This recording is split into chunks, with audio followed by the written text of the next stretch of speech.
2, 1, roll the footage.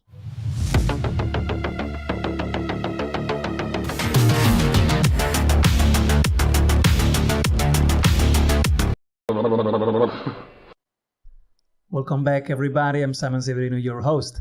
And today with me, a 20-year environmental solutioneer, lifelong seeker, struggling self-actualizer, and all-round adrenaline junkie. He's passionate about collaborating to solve big problems.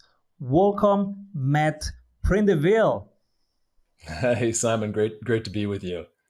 So cool to have you here. Matt, what are you currently creating?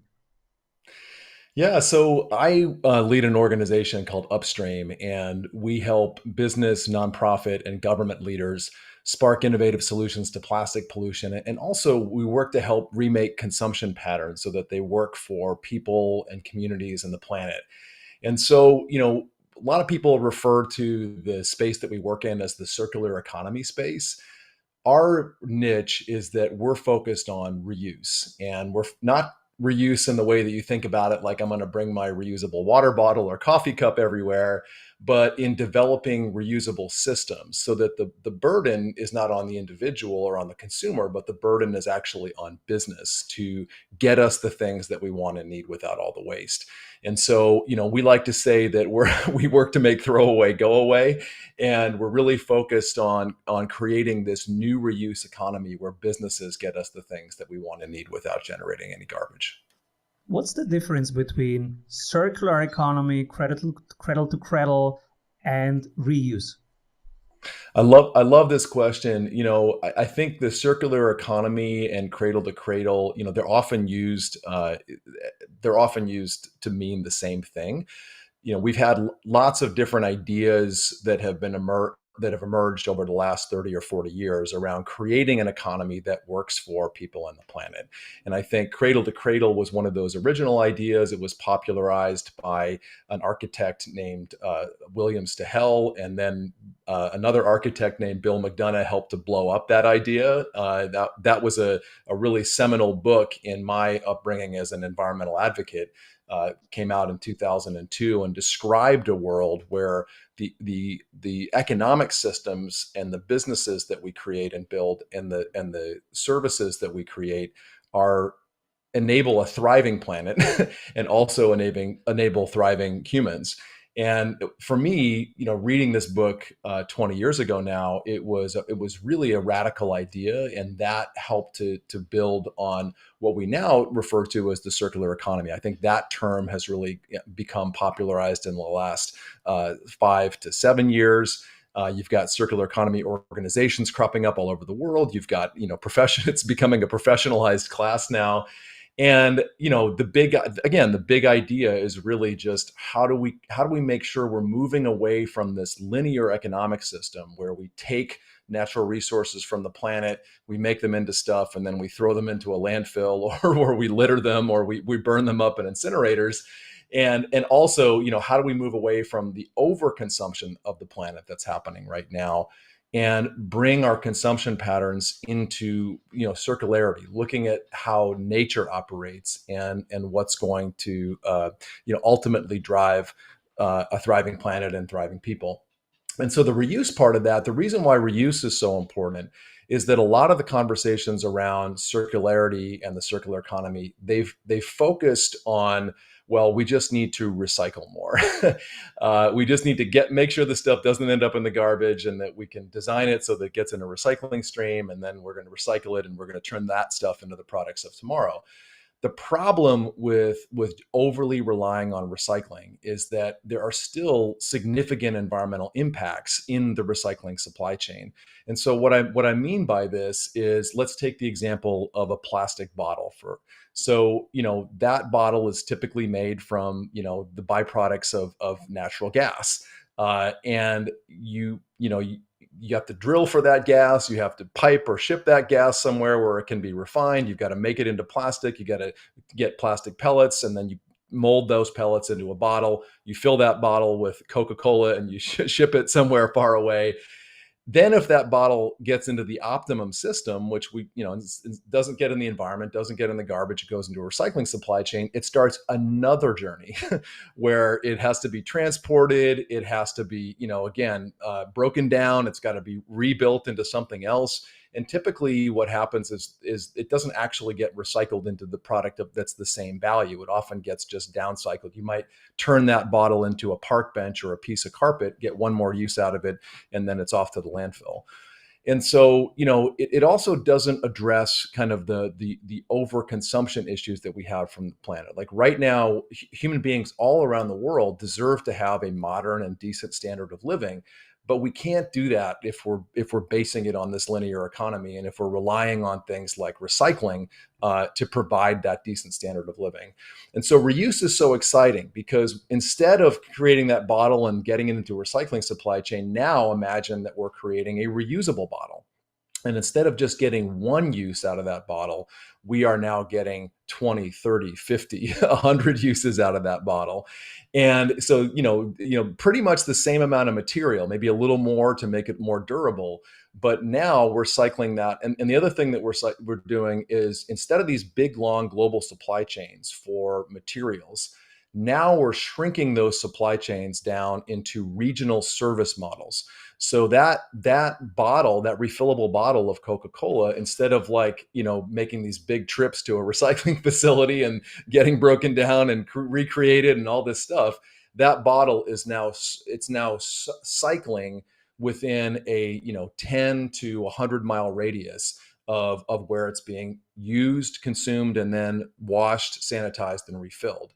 And so that's really the world that we're working to create. And we can do it with not just bottles for Coca-Cola or beer or things like that. We can do it with to-go containers for all the takeout food that we love, and coffee cups for all the coffee we like to take on the go. And we can do it with personal care products, shampoo, cleaning products, snack food. We can build reusable packaging systems and create convenient ways for consumers to get those to get it back into these supply chains, and then have them collected, washed, sanitized, restocked, and put back out into commerce.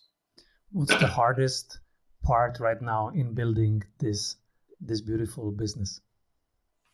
I would say that the hardest part is, the interesting thing is that a lot of the conversations around this reuse economy, they're actually happening at a very high level. So, this is not yet something that is really universal across, cultures, and universal across, your everyday citizen and consumer.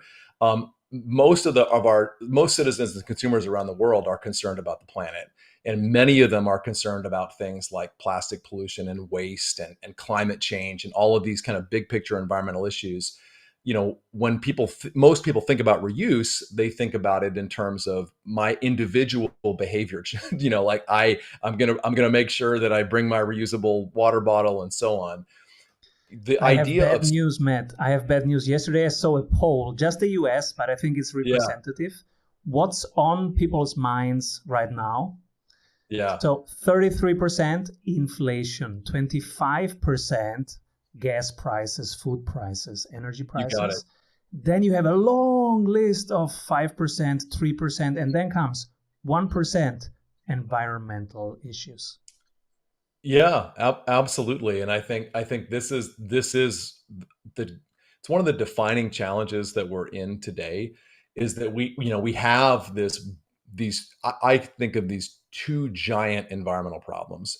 One is climate change. The other is overconsumption. And so, and overconsumption drives climate change. And so when we think about that, we've got, 7.5 billion people and growing on this planet. Everybody wants to have a decent standard of life, but we can't build a decent standard of life for 7.5 billion people and growing on the way with the way that we're doing things. And so, unfortunately, we have all this instability in the world, right? Because if we had more stability, it's easier to solve these big picture pressing problems.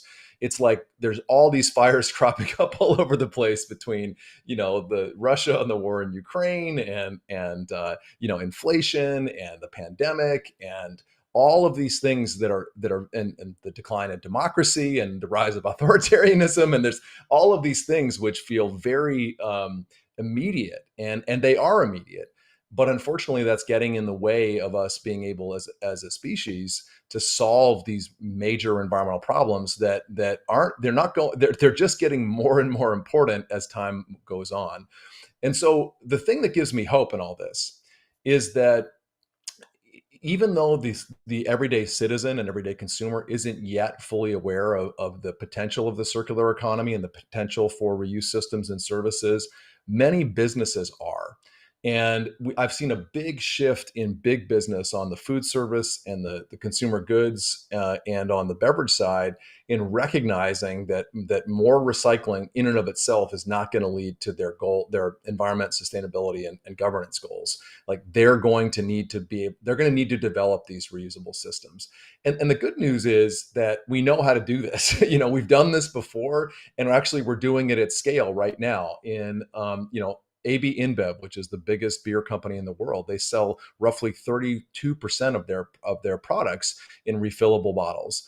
Coca-Cola, biggest soda company in the world, they sell roughly 20% of their products today in refillable bottles. And so, you look at different countries around the world, many parts of the world, between 30 and 80% of the beer and the wine and the soda is sold in refillables. And so what we want to do is we want to expand that, not just to beverage, but to other sectors as well, consumable product sectors. We're not talking about the cardboard that your couch comes in when it gets delivered or anything like that. We're talking about, consumable products, the stuff the packaging that you see in your garbage, in your recycling bin, even in your composting bin.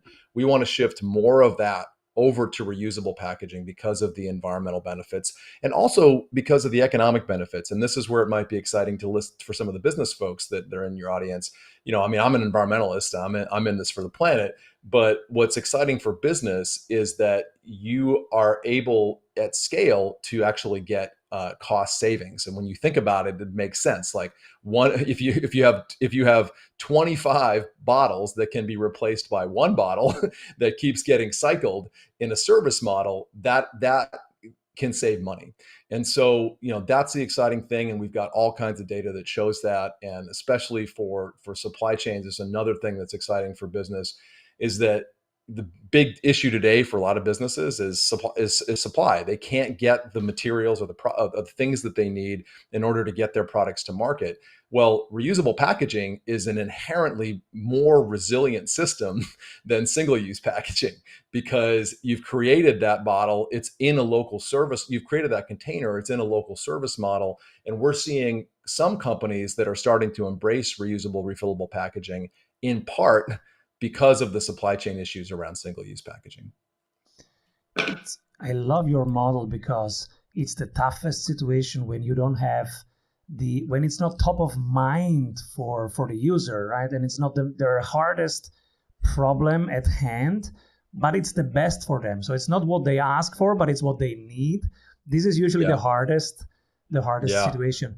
And you have found a strategy, which I think is a genius strategy, because when you can't do any of that, you can go either by lowering costs, and hey, you will have a better supply chain, costs, etc., smoother production.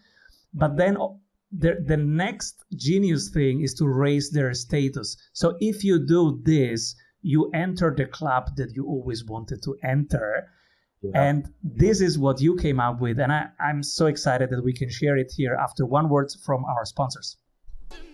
What if your business would run well even when you are on vacation? Discover how 1,600 business owners have regained their freedom using the Strategy Sprints blueprints. How they enjoy living their dream and watching their business scale. Get the exact checklists they use to go from stressed to fulfilled using the Strategy Sprints method.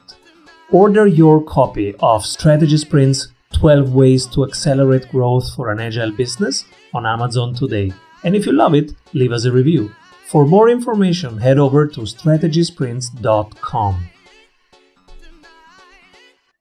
You have found a way to raise their status if they decide for your offer by creating an award. Can you unpack that? Yeah. So, a couple of years ago, my COO and I were sitting on my back porch, and we came up with this crazy idea. We said, we want to elevate the profile of this reuse sector. And what I mean by that is it's not just the big companies that are looking at how to do reuse. You have a lot of innovators. You have a lot of new innovative, what we call reuse service companies that are coming in to provide services to do reusable foodware or reusable packaging. And so, just to give you an example, there are companies that can go to venues. So one of the big things at like large scale venues, concert halls, sports stadiums, and things like that is that they plow through a lot of plastic beer cups, right?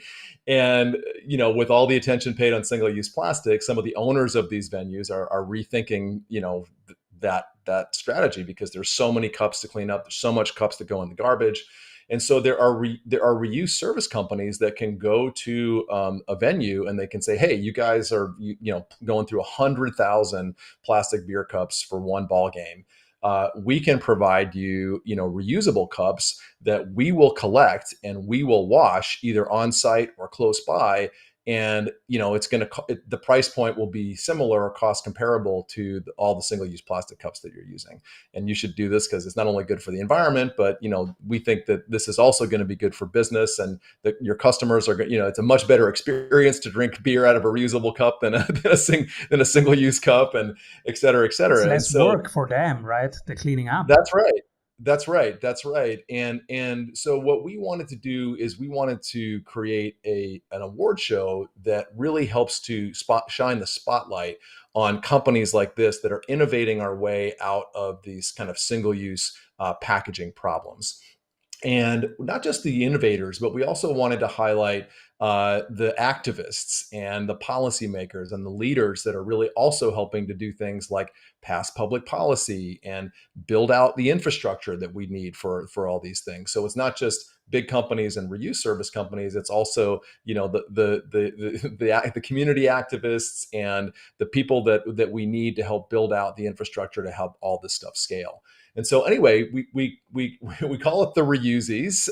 We were kind of thinking it's the Oscars for reuse, or the Cannes Film Festival. I know we've got a European audience here for reuse, and we wanted to highlight these innovators, provide them with an award that they can spotlight and show that they're helping to change the world, and we want to recognize that. And we teamed up with the biggest impact investing venture capital space in a venture capital company in the United States that's focused on the circular economy. They're called Closed Loop Partners. They've been such great partners for us.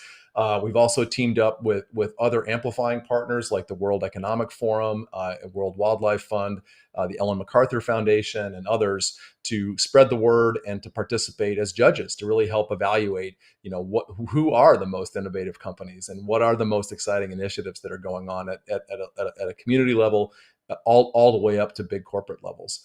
So we're really excited about it. And you can find out more information at thereusies.org. That's the REUSIES.org. And the show is going to happen on September 29th this year, and it's free. So we'd love for you to come check it out. Is it an online event, or in which city does it take place? Yeah, it's an online event, and we're looking at doing it in person next year. We did it online last year for obvious reasons, and we're gonna do it online this year just because we want to make sure that it happens. But I think next year, hopefully as things start to smooth out more fully with the pandemic, we'll be able to host it in person. Oh, that's beautiful. And how can people listening? We have business owners listening here. How can they contribute, apply, support, sponsor? How can they chip in? Love it. Yeah, if you want to find out more information about this work in general, you can go to upstreamsolutions.org. So that's upstream, like paddling upstream, solutions with an S at the end, .org. And you can find all kinds of information about the new reuse economy and reuse as it relates to the circular economy there.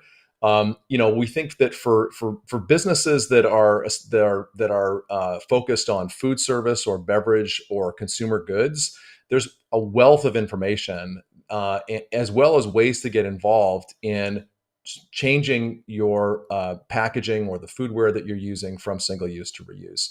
And we have some tools that business owners can also use to evaluate their single use footprint and begin to understand the economic benefits as well as the environmental benefits of transitioning from single use to reuse. And so you can find all that information out on our website. You're welcome to connect with me, Matt Prindiville, on LinkedIn, as well as I think that's probably the best way to get more information. You can also use the info at Upstream if you go to our website. You can't find me on LinkedIn, and you can find more information there. But there's a lot of different ways that business owners can get involved, especially if you're if you run a business that's focused around food service or around beverage or around consumer packaged goods. The other sectors that are going to be impacted and potentially could have some opportunity here, it's also the waste hauling and recycling sector. So a big part of what we want is for the waste management sector and the recycling sector to retool around reuse. And so some of this means that you might have a big recycling facility that's accepting a lot of different materials. How can you also have that facility accept reusable containers? What are the things that you need to do to create the types of situations where you can also sort the reusable containers out and then participate in the kind of washing and refilling? We think that there's going to be a huge market in the future for washing and sanitizing and then refilling consumable products. And so, I think those are the big opportunities here as we look at this new reuse economy. Usually, I ask the guest for the Strategy Award nominee, so they have to pick somebody who's doing things right, but they zig while everybody's zagging. This time, I will not ask you. People have to come to the 29th of September. They have to come and hear it there. Who are your award picks? And I will be there. So fantastic. What I want to ask you now is, who inspires you? Where do you take the energy to execute on your purpose? Yeah, I know that she's gained a tremendous amount of notoriety in the last several years, especially here in the United States. But there is a researcher who became famous through her TED Talk, and her name is Brene Brown, and she really focuses on the psychological and relational aspects of leadership. And her work has profoundly influenced me over the last several years because, I think as leaders, we often think like it's all about results and accountability and driving to getting the job done. But the way that we do that, I think a lot of leaders, we have a lot of energy, we have a lot of things that we want to do. Oftentimes we drive ourselves and we drive our teams to the breaking point. And we're not thinking about the human costs of achieving. And I think one of the things that I've really been trying to focus on, especially over the last several years with all the disruption around the pandemic and even having to reorganize and rethink how we do things at Upstream, has been how to achieve with equanimity. Right? Like that's a very powerful idea. Like, how do we achieve with equanimity? How do we also not just do that for ourselves, but how do we help our teams achieve with equanimity? How do we create, safe cultural spaces for our teams to thrive and for us to help, coach and bring up folks that aren't performing maybe at the level that we want as CEOs.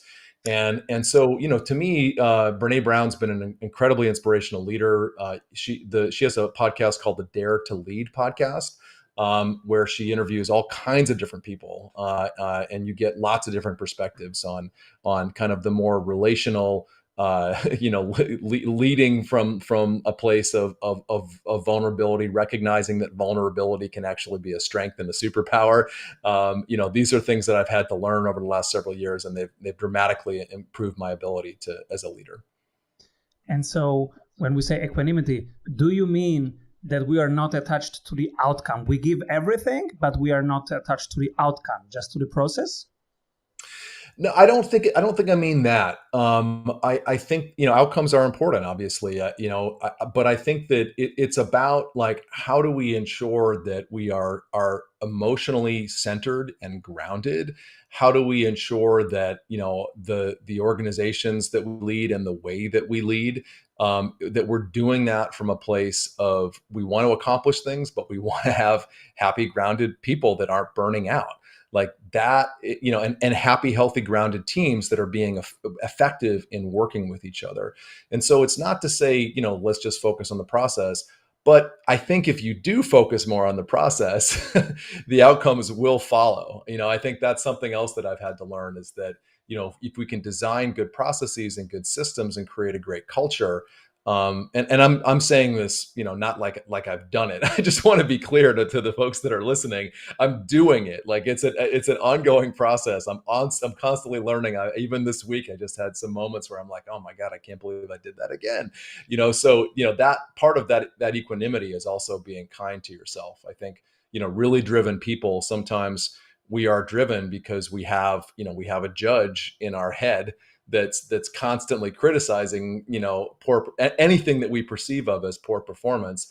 And that can certainly get us to success. It has gotten me to success, but it's also come with a lot of cost. And I think as I get older, and the more that I really want to, sink into, being a better leader and enjoying my life as much as possible, that piece about, how do I actually lead with equanimity? How do I, keep my eye on the prize around results, but also, let go of the results, trust the process, trust what I'm doing, trust that I'm showing up every day and doing the best that I can. And how do I help my team, operate in the same way? I love this. And I think this is somebody that everybody listening here, including myself, is exploring and is trying to get better at. So please keep us informed what you find on the way. And I'm going to definitely check again. I bought all her audiobooks, but I think I'd never listened to them. So I just made a note to myself, listen to Brené Brown. Listen. Yeah, it's good. There's a lot of good stuff in there. And I think, our generation, it's definitely a different generation than our parents' generation, and even the people that were our bosses when we started our careers, right? And so I think that what the moment, and also what this younger generation is asking too, because we've got young people on our team, and they're asking for a more relational way of working. Like, they don't want to just be told what to do and go do it, and we'll check in on on your results. Like, they really want people to care about them, to support them, to teach them, to coach them. And this has been a recent learning for me. As a leader, obviously I've got multiple roles, but for me, as a nonprofit leader, fundraising is paramount. The next is kind of VIP relationship building and profile raising, in strategically important audiences. And the third, I do a ton of content creation, like you, Simon. I've got a podcast, and I'm writing all the time, and I'm doing a lot of thought leadership. That's part of what the organization is about. It's thought leadership, and I'm providing a lot of that. And the team, leading the team is really that fourth bucket. And I recognized recently that I was overly focused on the first three, and that I really had kind of, I'd taken my focus off my people.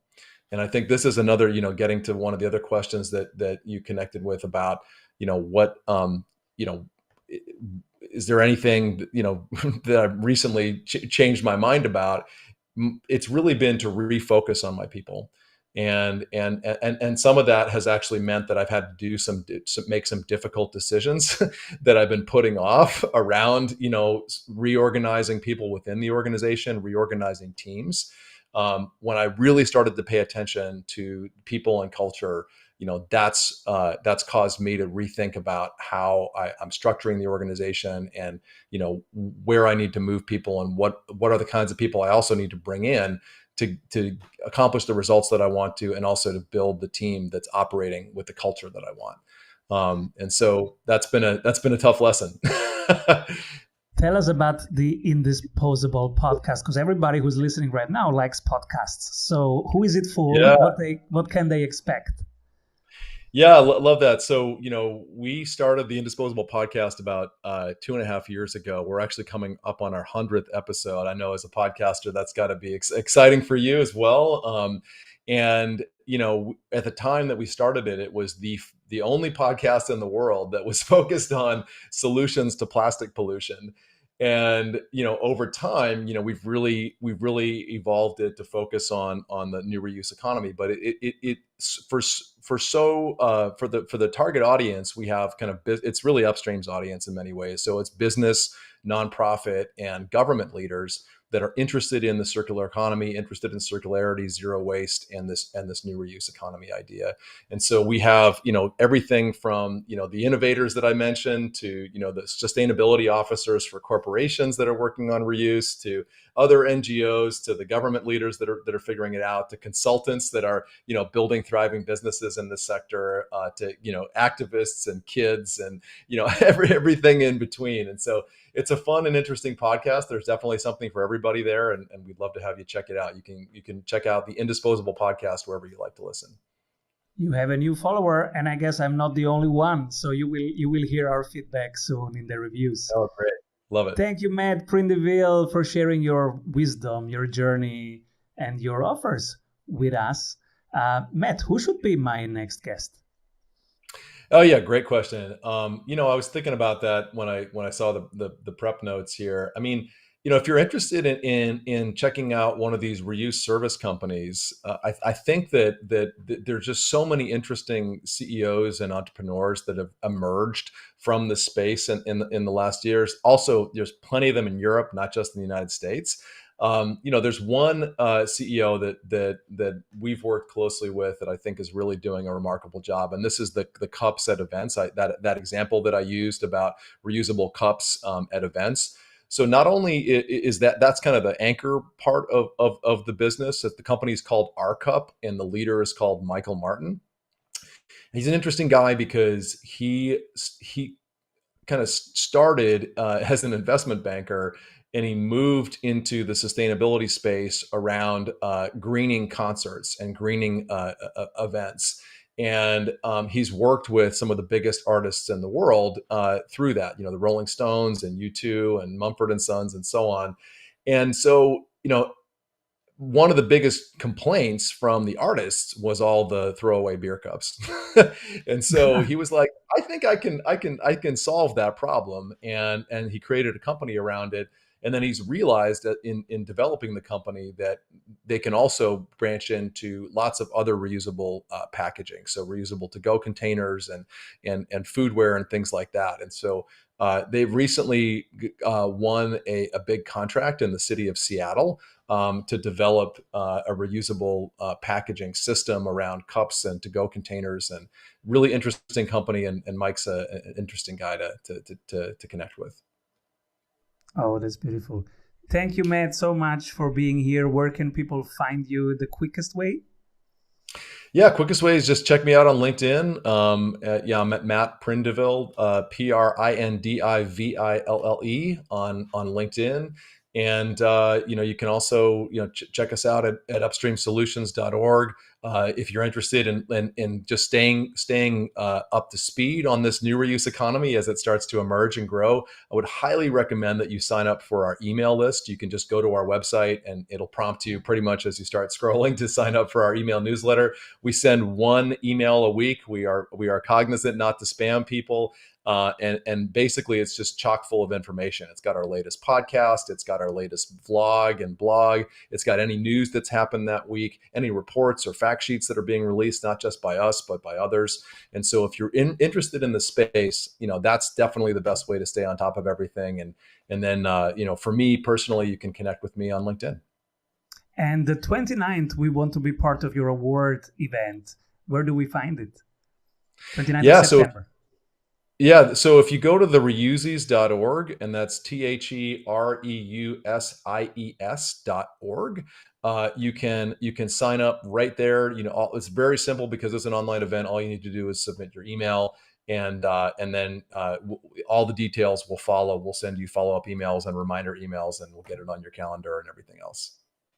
Thank you so much for sharing everything with us. And please keep rolling, Matt. Yeah, thanks so much, Simon. Hey, if you love what you are hearing, you will love our free masterclasses. Go grab them at strategysprints.com. What if your business would run well even when you are on vacation? Discover how 1,600 business owners have regained their freedom using the Strategy Sprints blueprints. How they enjoy living their dream and watching their business scale. Get the exact checklists they use to go from stressed to fulfilled using the Strategy Sprints method.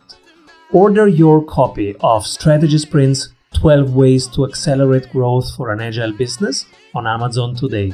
And if you love it, leave us a review.